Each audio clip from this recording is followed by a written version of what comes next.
Oh, it was our Amanda. Well, let's wave back to Amanda. Amanda, it's lovely to meet you. Hello, Amanda. Oh,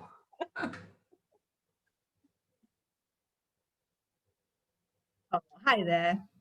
Margaret has given us a wave. Barbara, hello all, good to see you.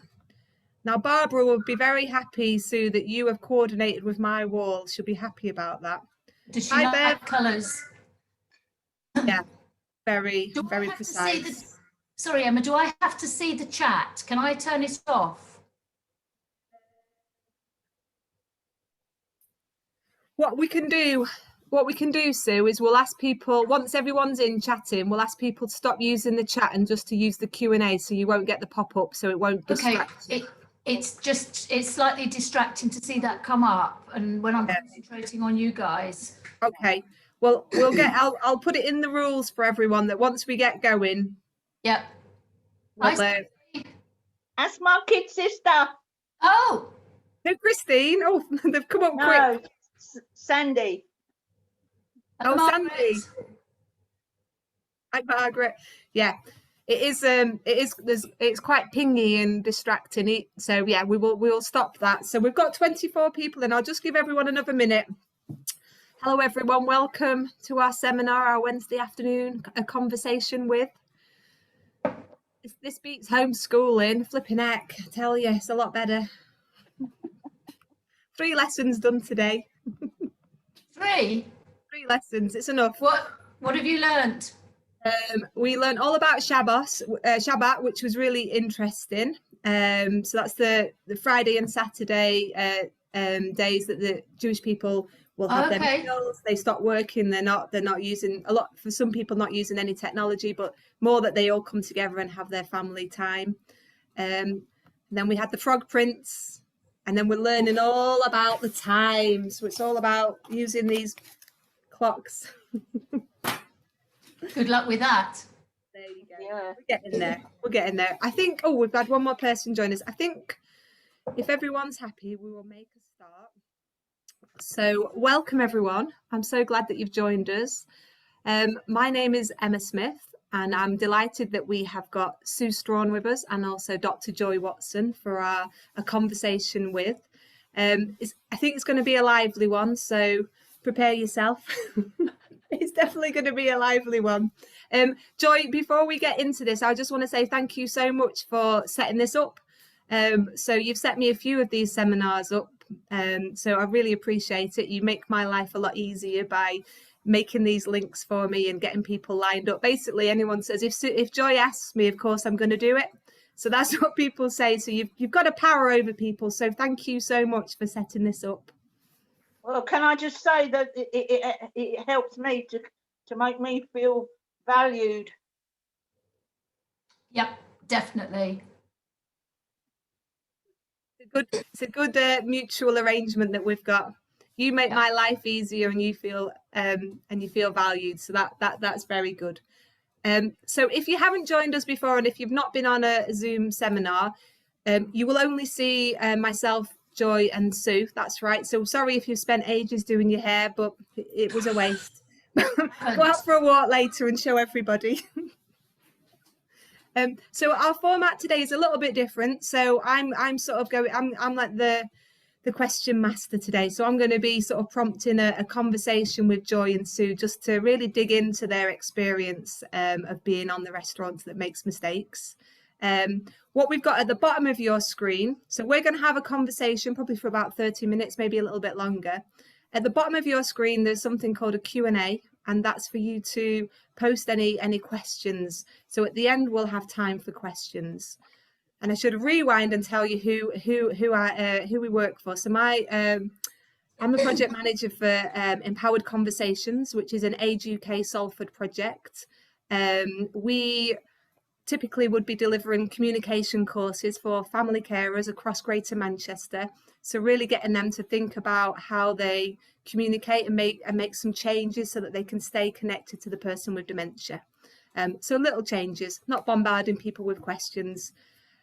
So that's what we typically be doing. We also have something called Empowered Carers, which offers one-to-one support for family carers, and we'll be offering some coaching and life support, not life support, coaching.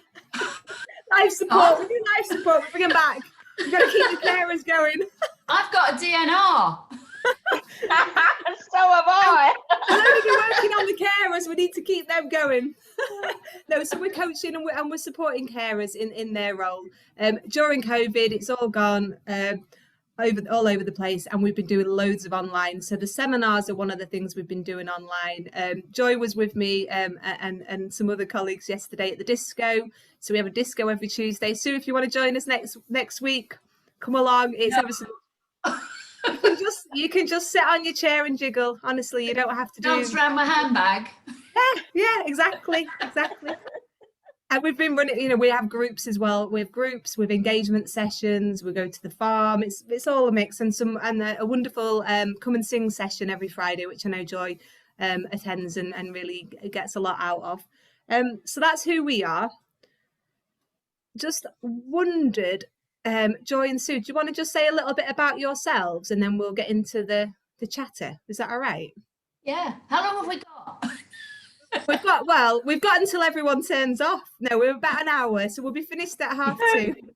Me, Sorry, Joy. You go first, Joy. me. Well, I'm Dr. Watson. Not the what's it one. Leave me alone. Sherlock Holmes. Yeah, that's it. I live in Salford in Greater Manchester. Oh, just frozen at that point. Okay, so we'll go over. Oh, look. Yeah. It froze a little bit. What?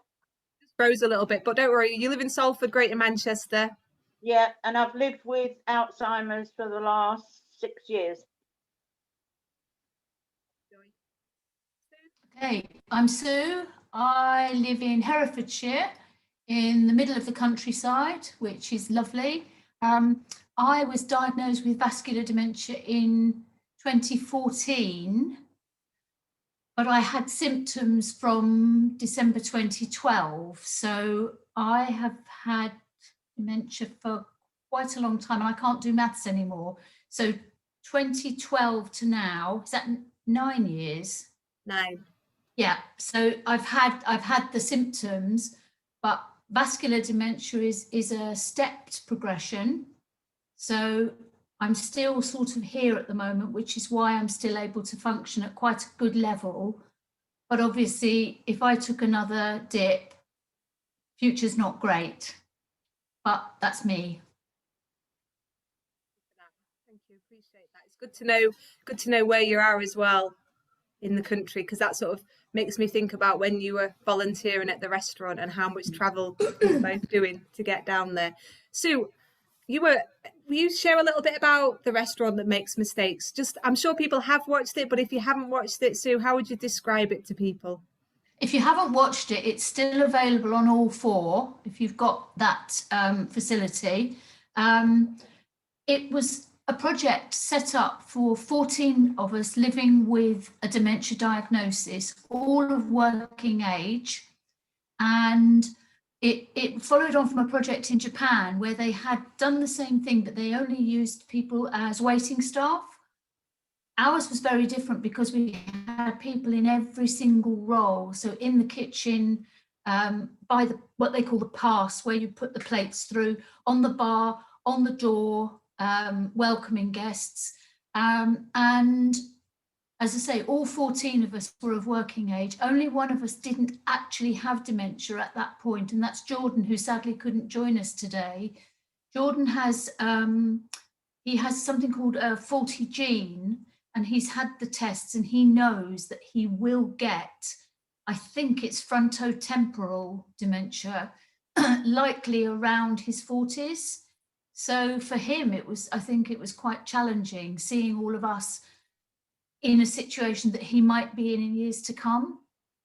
So that was the idea. And the idea behind it was to show that we're not all old, we're not all unable to communicate, and we all have a purpose still. We can still contribute.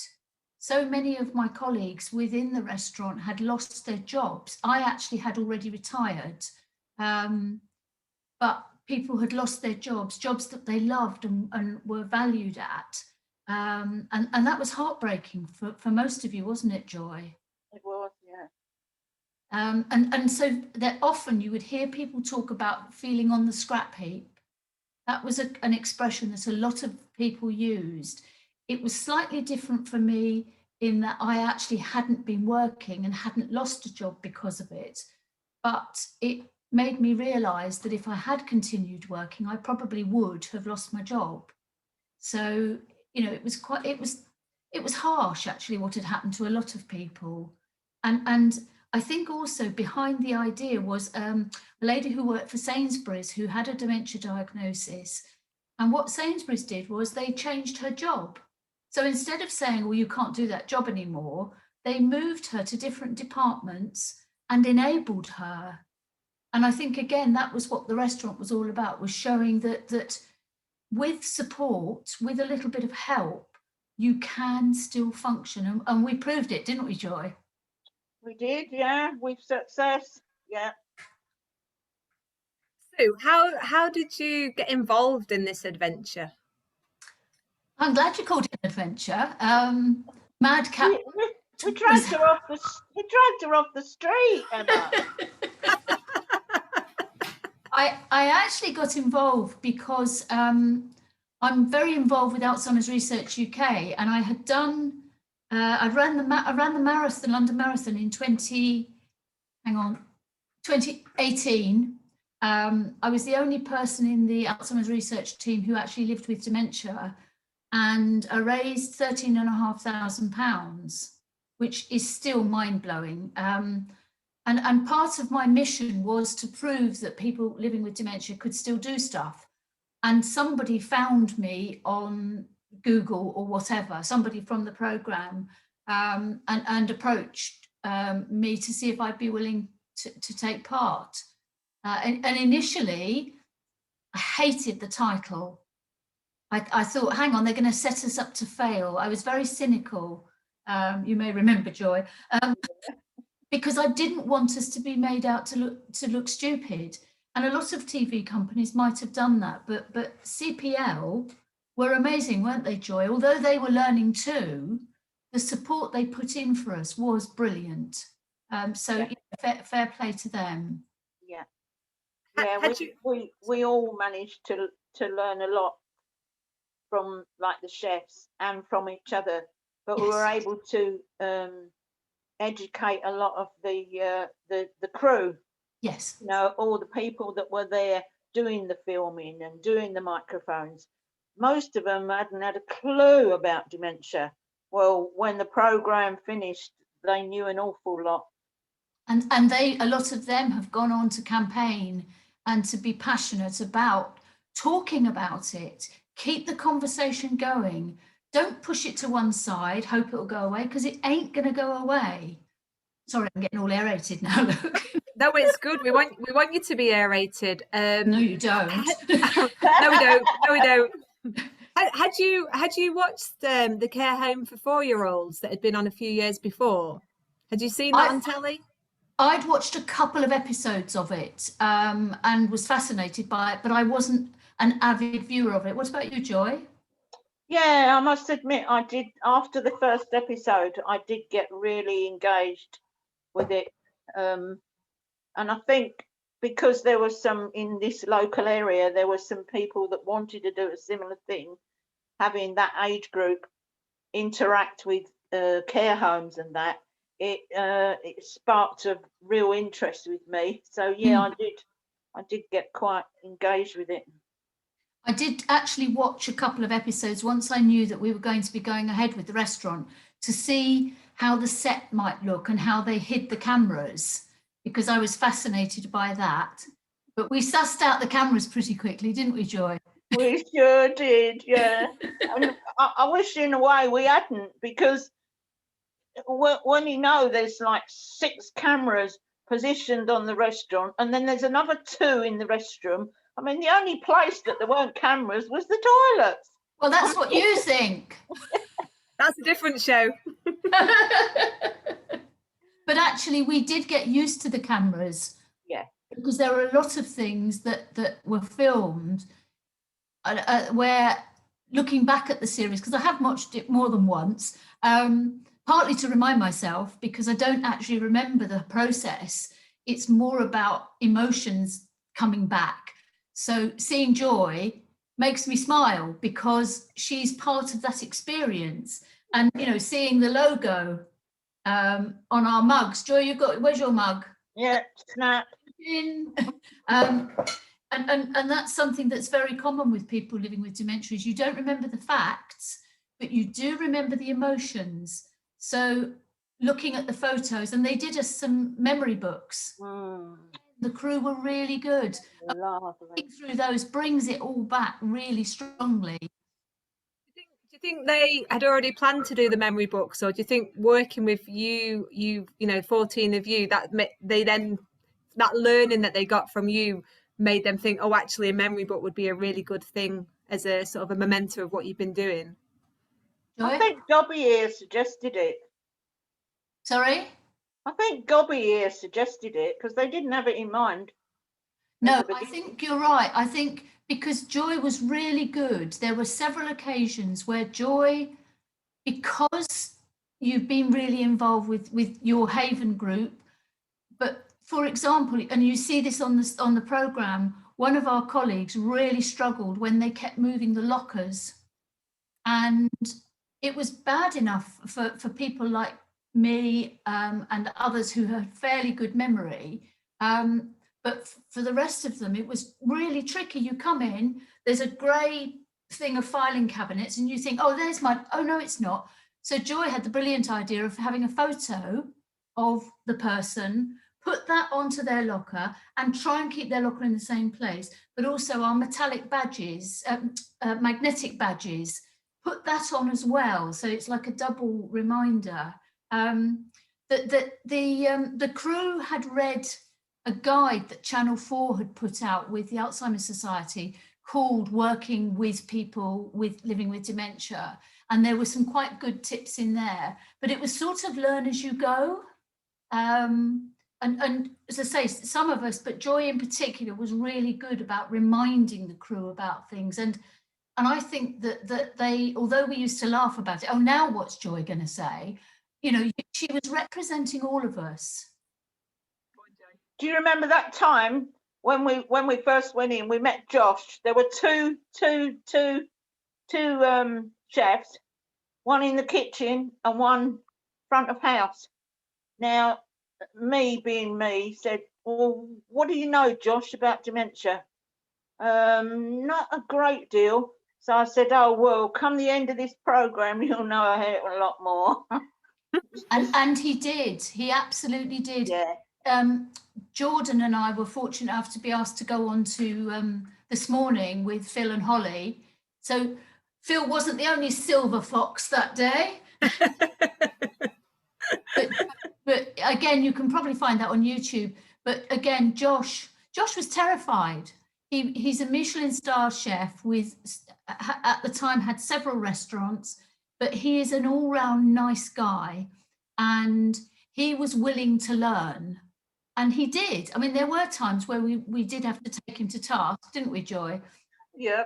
For example, we used to have a meeting at the end of each service, each day, to talk about what had happened, and then to talk about what we were doing the following day.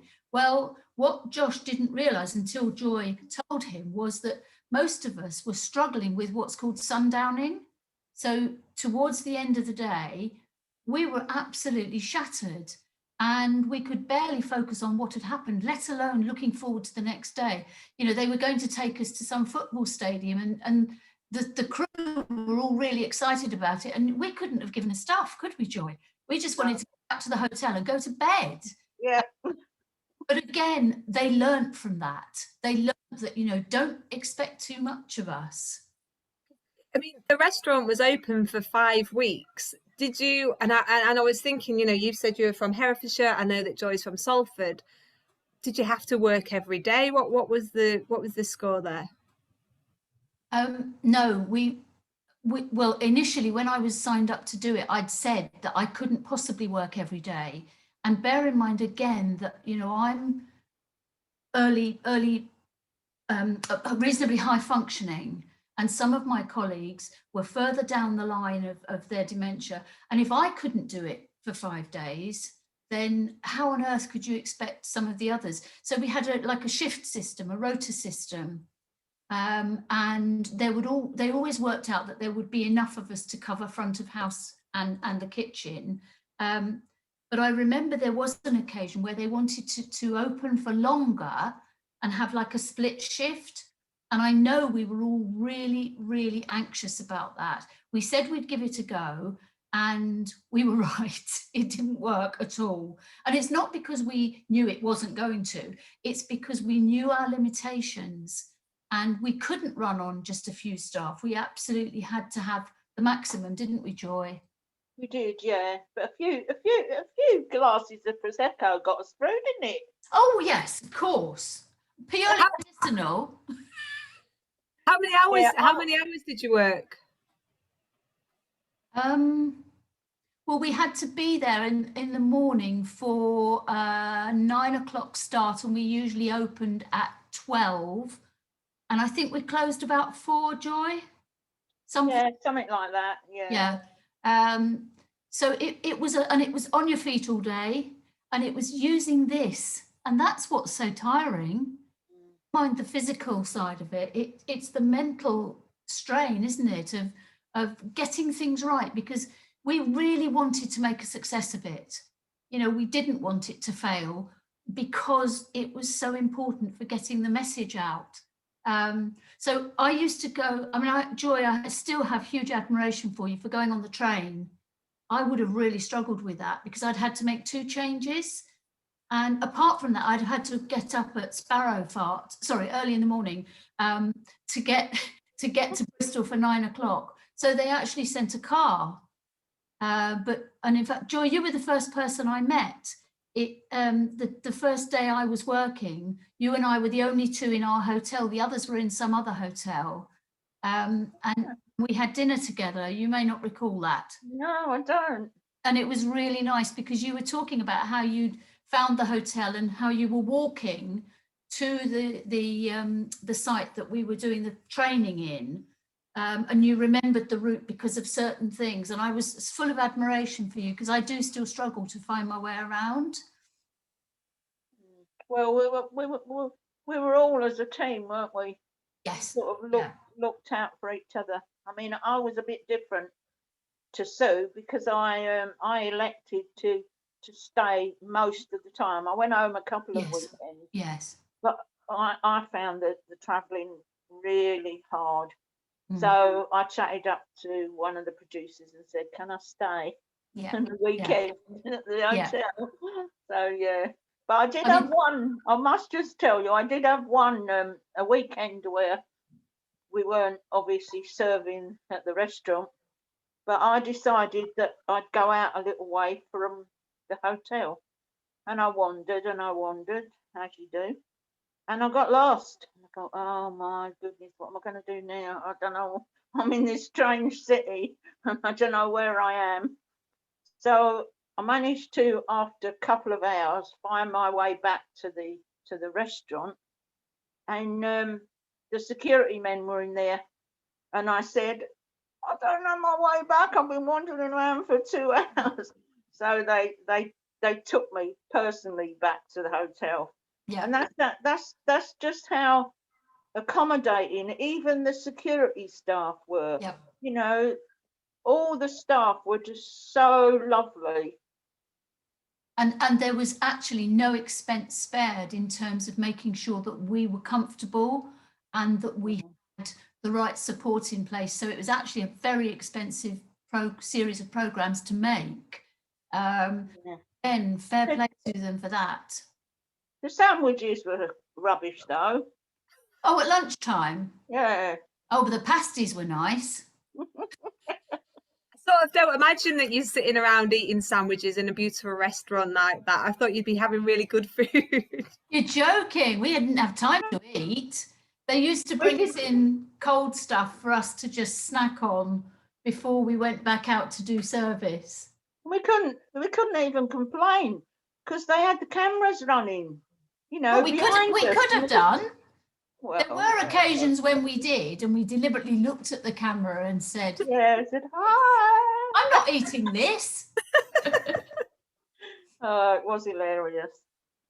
I do remember, Joy, that you sort of left Salford for 5 weeks, really. We didn't really see you in Salford for most of those 5 weeks. And I do think it's lovely that they, you know, accommodated you at weekends. And I can remember you were going on to a family party at one point and they sorted you out with travel there. And they were just really, really, really seemed to, yeah, just be there for you, understand your needs and really cater for your needs.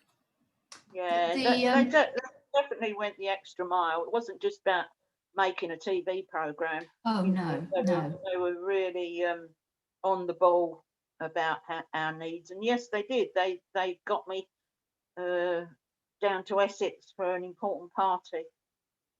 And I said, I'll manage. I'll go on the train. No, you're not going on the train. They were just so lovely. Yeah, as I say, they went out of their way and got the best from us. And actually, before we started, a doctor came to interview all of us to make sure that we were not physically well, but that we knew what we were taking on and, you know, how it would be. And I remember him saying to us, and the TV company knows that he said this to us, but he said, they need you more than you need them. And although, yes, there were times where we questioned what they were doing, because I didn't realize that they'd got this cunning plan. It wasn't just thrown together. But one of the things that they did was they made changes every day, subtle changes in some cases, and huge changes in others, where, for example, we used to have tables of 4, and then suddenly we had a table, do you remember, a table of 10? Yeah. And they were taking us out of our comfort zone, big time. But we rose to each challenge. And as Joy says, we were a brilliant team. We really were. You know, we supported each other, didn't we, Joy? Yeah, I think for me, that was one of the main things, to not just to learn. I mean, I was at front of house, so I had to learn how to lay up, and I had to learn how to serve people. I mean, that was a nightmare in itself, sort of dropping plates of food over celebrities. But I mean, we won't go there. You didn't do that very often, No. if at all. Well, it went on the floor, not on their lap. Yes, yeah. But all restaurants make mistakes, actually. Well, yeah. How did they being there for each other was Yes. so important to us. And we also learnt very early. Sorry, Emma. We learnt very early on where people's strengths lay.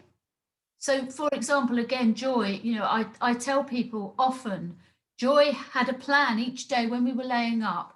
She would have a list of it was good. It was brilliant.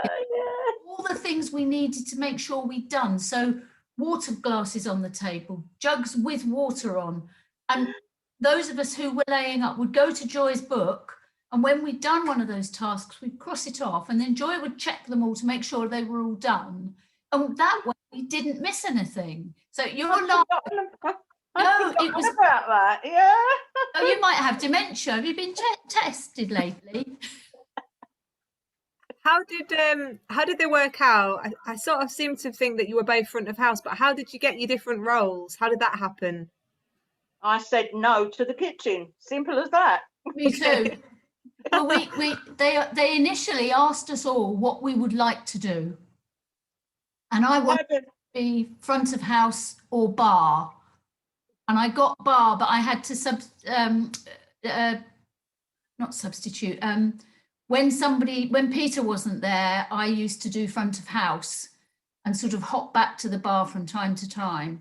I don't know why they wanted me behind the bar, apart from the fact I'd asked, but I do pour a good glass of Prosecco. You sure do, girl. So it fell quite nicely. And in fact, one of our colleagues who ended up in the kitchen, right in what we call the back kitchen, she blossomed. Shelley? Joy? Yeah. She absolutely blossomed, and you could see the changes in her happening gradually. And from the start of the program to the end, she was like a different person because she felt valued. And I think her confidence went way Oh, out, didn't it? absolutely. Yeah. She was managing all sorts of things that some of us, I couldn't have been in the kitchen. I wouldn't have wanted to be, but I couldn't have been. The stress of having to get things ready on time, and no thanks. I went in there when they were short staffed. I went into the kitchen once. Never again. Just my brain just couldn't cope with all the banging and clashing of saucepans and things boiling over. I thought, oh, get me out of here. And people falling out, because there was a fair bit of that. You know, people, no names, but people did fall out a bit. They all made up afterwards, but, you know, in the stress of the situation, there'd be people saying, yeah, but I've had my dementia longer than you have. So, you know, of course I can't do that. And, you know, that sort of thing. And I suppose that's what you would get amongst a group of people who are under some stress, that you are going to get that, aren't you? That sort of falling out. And also that exhaustion that you must have had. You know, you were there at 9 o'clock, you finished at 4, all of that information, all of that, you're on your feet, it's quite fast moving. And then, like you say, there were those subtle changes, those like little steps that you were pushed out of your comfort zone every day. So yeah, I imagine there were quite a few fall. I don't think they showed that many on the episodes that went out, but maybe there was a lot more that was filmed. There were some. Yeah, exactly. They say nothing. Some ended up on what they call the cutting room floor. Yeah, never to be seen again. Well, we hope not. Oh yeah. Unless they pay us enough, they can pick them up off the floor and pay us to show. They're not allowed to pay us, are they? Unfortunately. Oh well. The warm up before the restaurant started, I seem to think that you had family and friends who came in just so that you could test out your new skills with them. How was that having? I know, Joy, I think Justin came down for you. I was just wondering how it felt having your family, like, you know, in Bristol in this restaurant. You're doing this absolute massive adventure into something very unknown. How was it having family and friends in there? Joy, sorry. Justin came on the last day, didn't he, with Tony? Yeah. Yes. Yeah. Sorry, carry on. Yeah, it was just added pressure. I just wanted to be at my best for him. You know, we did get to serve our own families and that, but it was just I was just so proud. And so were they. Go wrong. Yeah. My partner came on the first occasion that we had some family, and to be quite honest, I was too busy to really even notice that she was there. No disrespect.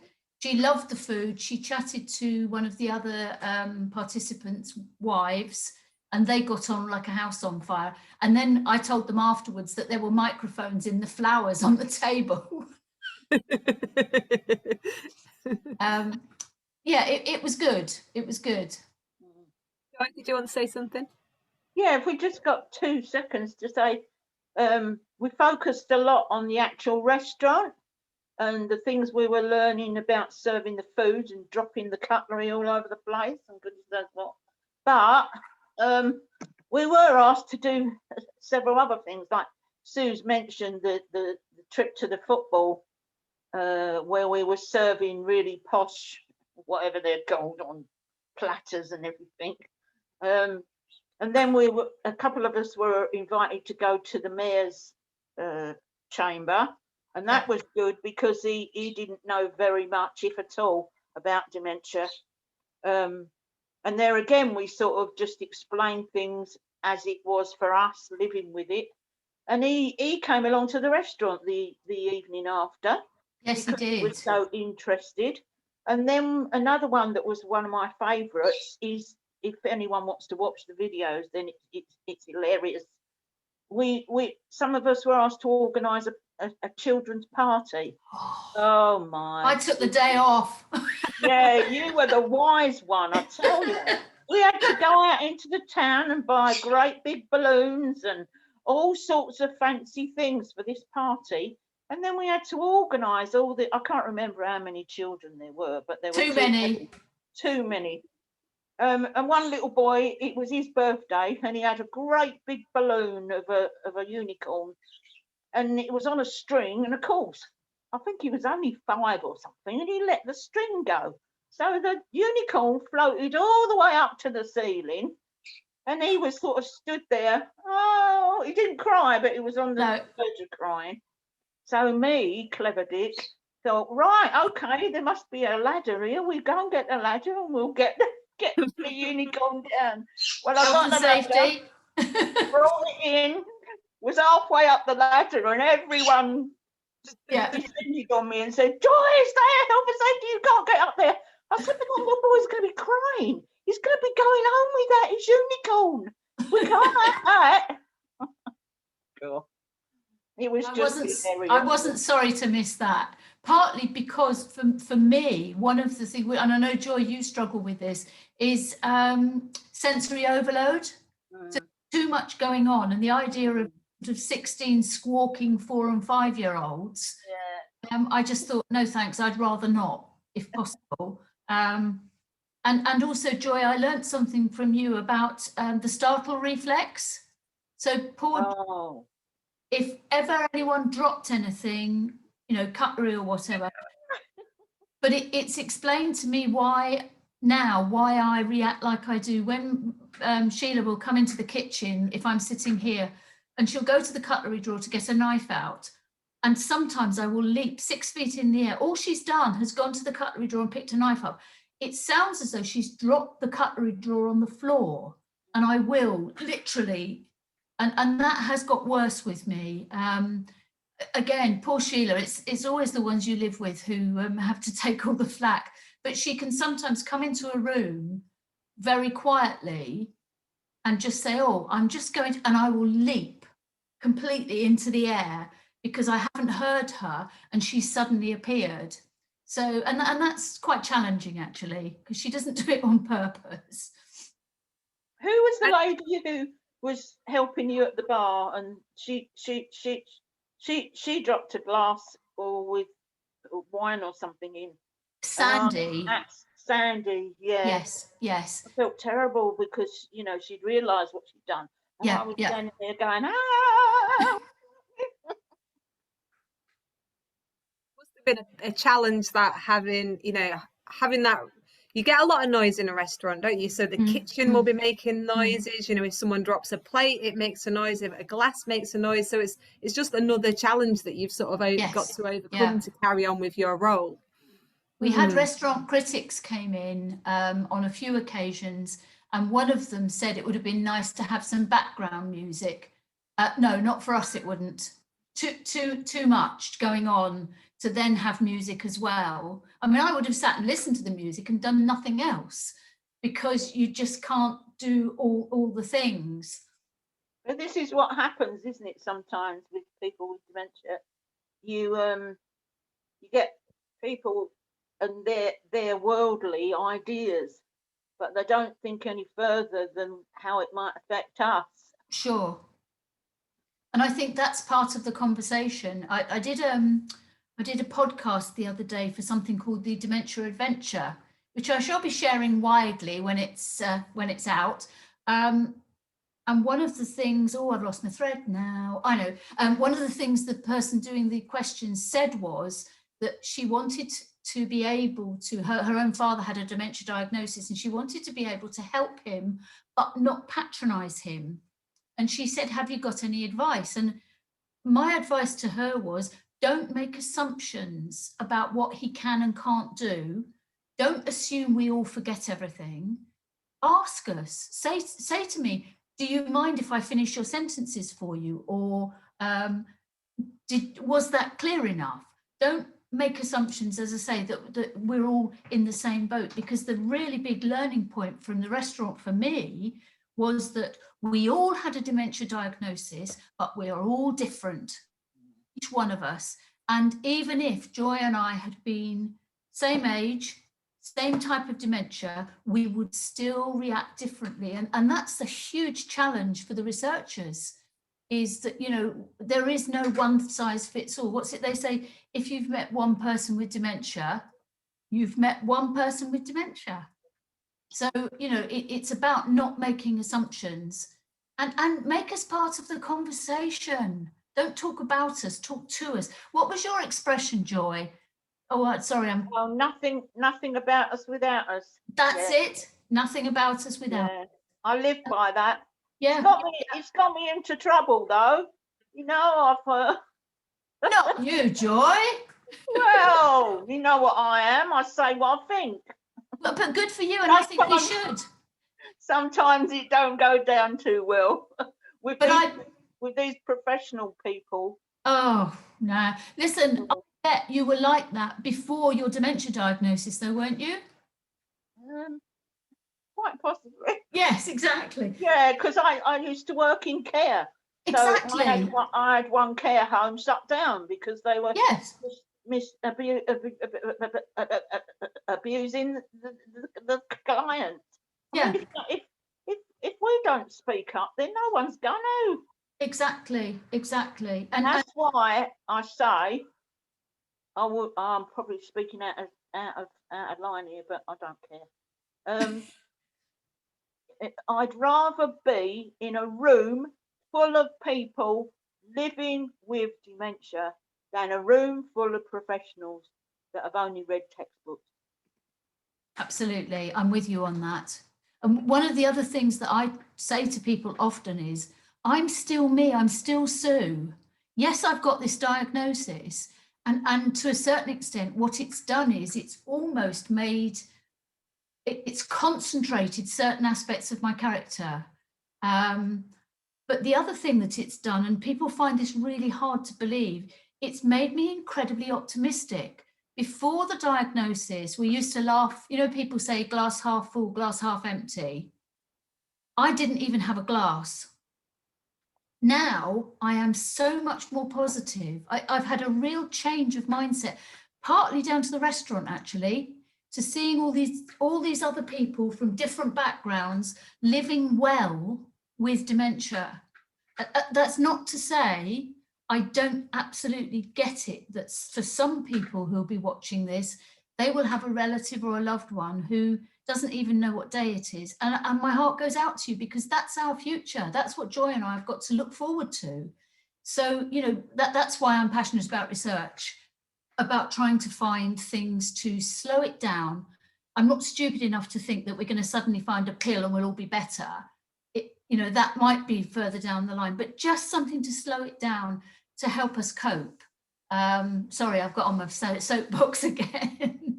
No, that's good, Sue. Thank you. It made me think, you know, there were there were 5 weeks of filming this restaurant. People were there for 5 weeks eating. You were working, you were volunteering, but basically you were pulling almost an 8-hour shift by time, maybe longer by the time you got home.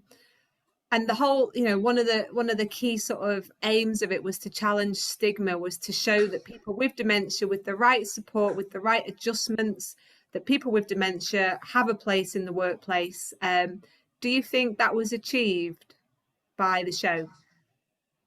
Yes, I do, but I think there's still a long, long way to go. Not enough people watched the programme. I think it was 1 million, you know, and we're a country of 57, 60 million. Yeah, not enough people were watching it.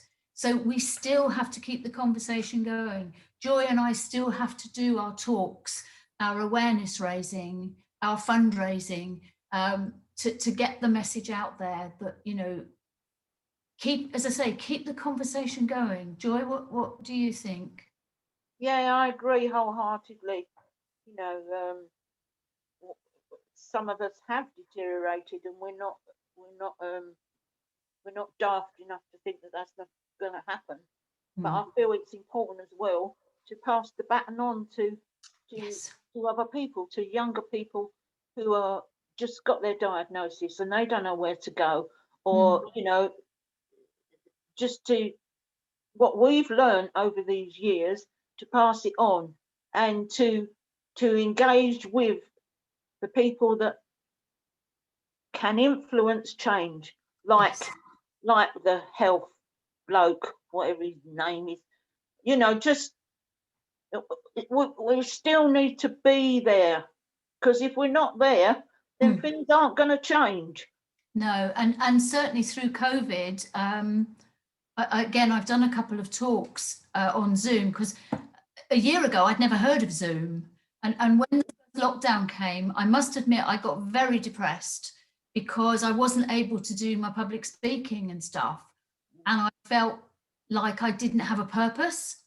And we've said before, that is so important. It's important for everybody, but particularly for those of us who have got a diagnosis like ours.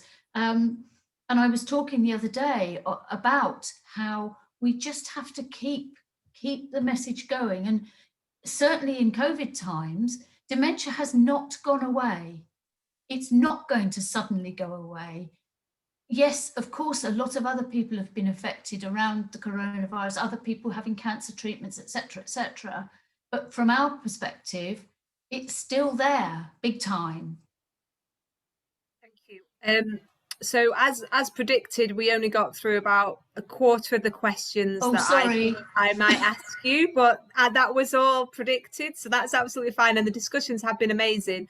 I'm conscious of time because we've probably got about 13 minutes left. And okay.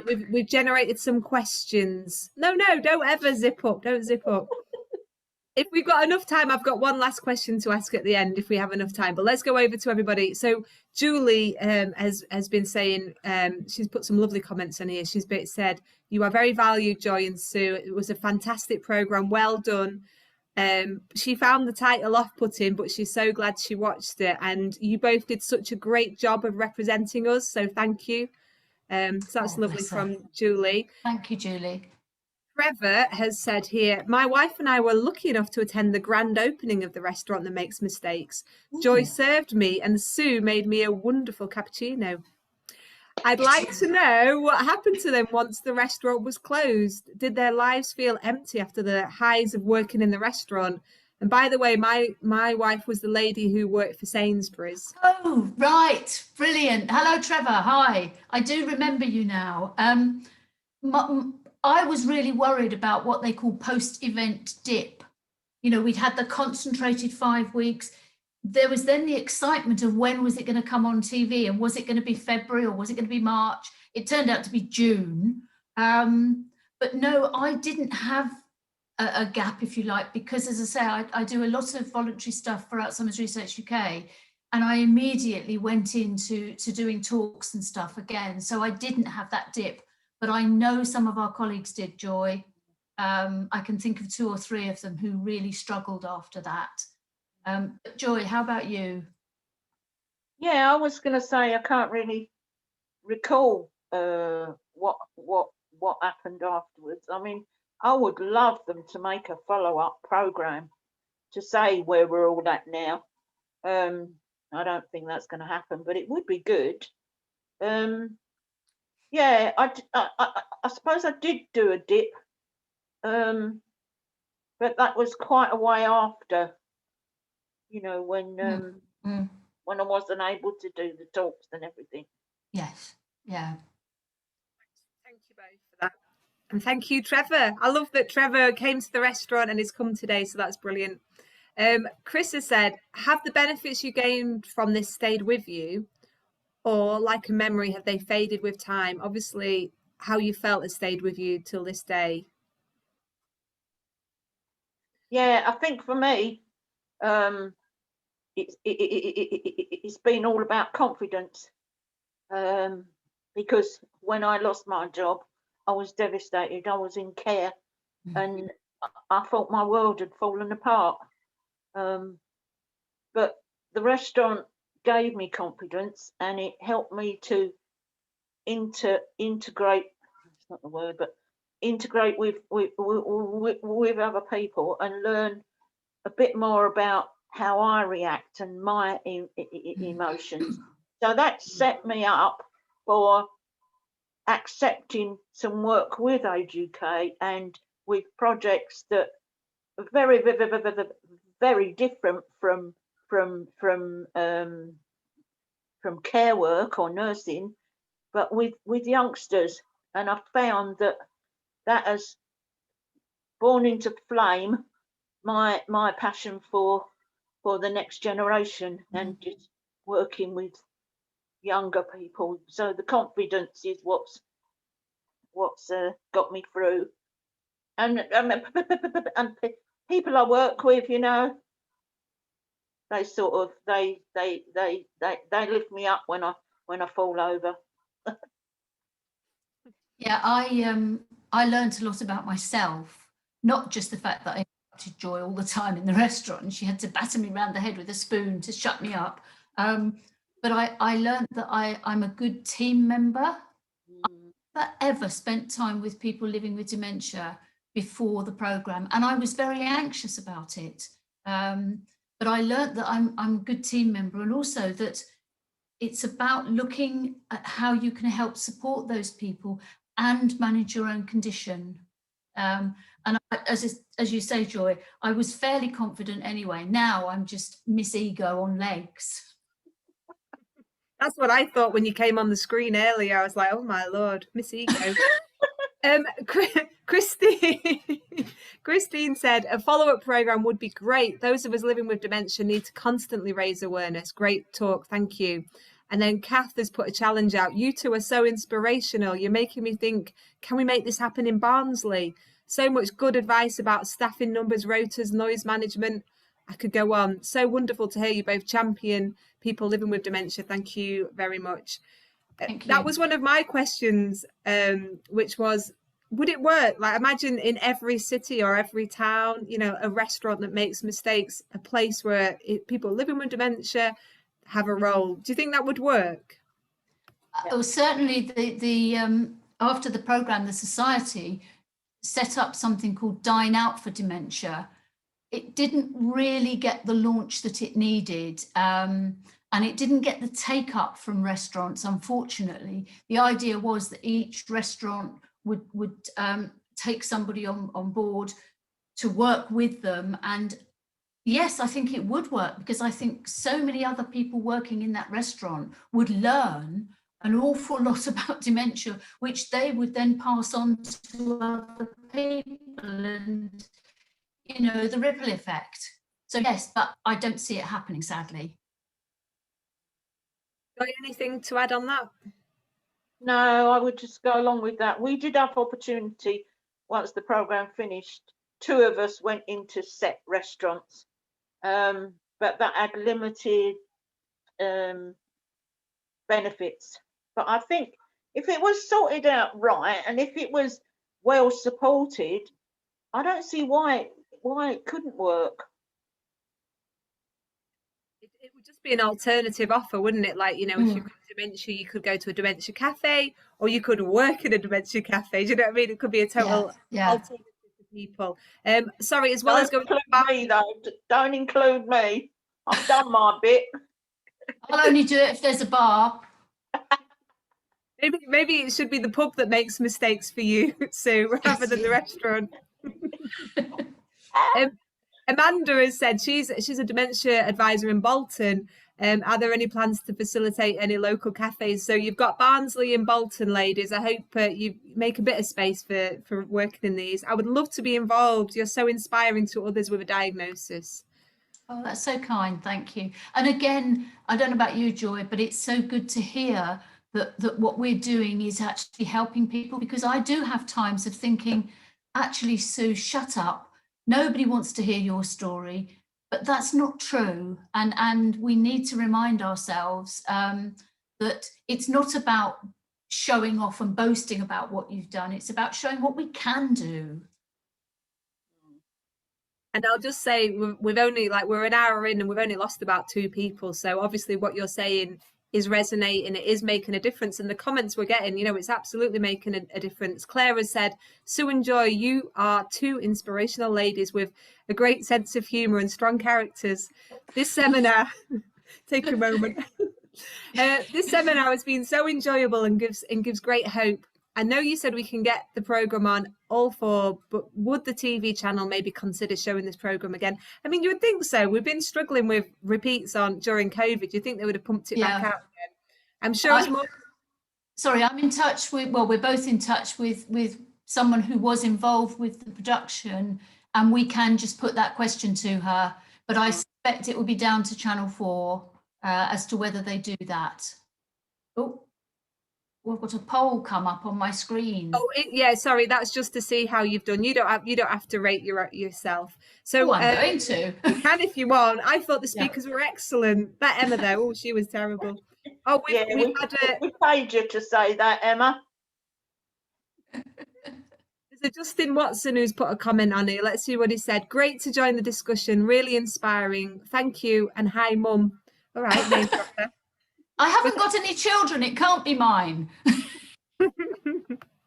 Barbara said, I watched the programme and thought it and you were amazing. This talk has been brilliant and such fun. Thank you. You are an inspiration, and I definitely think it should be shown again. Another vote. Oh, you know what? There has been some amazing comments today. Right, I'm going to open up a challenge for you. So we've had the choir, we've had the retirement village, we've had the restaurant. You know, if we want to keep on pushing this message, what do you think we could do next? The garden centre. Garden centre. Yeah. Working in a garden centre. We talked about that during the programme. One of them. A cruise ship? No. Roller coaster. Yeah, that's it. Well done. I worked long enough with Joy. Joy, what's that? It's one of those going backwards. I had you on the, it was wavy and you on a cruise ship. Yeah, roller coaster, like Alton Towers. Yeah. Listen, I don't know if it's appropriate. Can we do this again sometime? Because there's obviously more questions. And, you know, I've really enjoyed it, even though I can't see all you guys out there. Thank you. Got some lovely comments. We should definitely do this again. We should keep going. Can we see the comments afterwards? You can, yeah, I can download them all.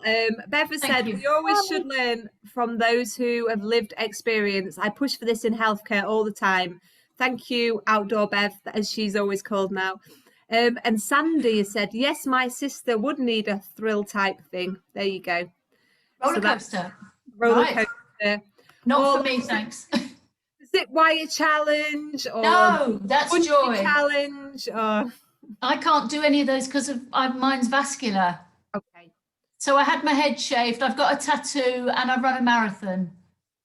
Yeah, but you can pour the drinks, Sue. Oh, at the end. Yeah. Okay. Before people go on, the little drink, little tequila from Sue before you go on the roller coaster, and there's Joy operating it. I can see it now. It's got a future. Could be like a touring fair that you take around the country. Oh, travelling folk. Yeah. We'll have to have Mr. Alzheimer's in the driving seat. Would have to be there, definitely. I'm just making sure that we've seen, and there's no questions that we've left unturned. There was loads of really good comments. So we're in our last minute now. So what I'm going to say is thank you, Joy. Thank you, Sue. I've certainly had a really good giggle with you, and I think from everyone's comments, you know, it's not just about a giggle. It's about a giggle, sharing your story, being inspired by people living with dementia who are putting themselves into quite a challenging role, something that wasn't easy for you, you know, even down to traveling there, never mind like the 8-hour shifts that you were working, and then all of every day you go in, there's a slight change. And what I always thought, you know, that where the lockers were, I always thought it was all full of mirrors and you couldn't actually see the door to get out, which always struck me as interesting, that once you went into your restroom or the place where you could fill out, there wasn't an obvious door to come back. It was all mirrors, but maybe that was just me watching it. Right. So thank you so much. I really appreciate your time. Would love to do this again. Next week, we've got Dr. Kellen Lee with us. So she'll be helping us with another seminar. So hopefully we'll see some of you there. Thanks again, Sue. Thank you, Joy. Sue, if you do want to come to the disco next week, go on. Just to get me dancing slippers out. Why not? Why not? It'll be good fun. So yes, thank you so much. I'm going to finish the seminar now. Sandy said, thank you for inviting me. You're very welcome, Sandy. So thank you, everyone.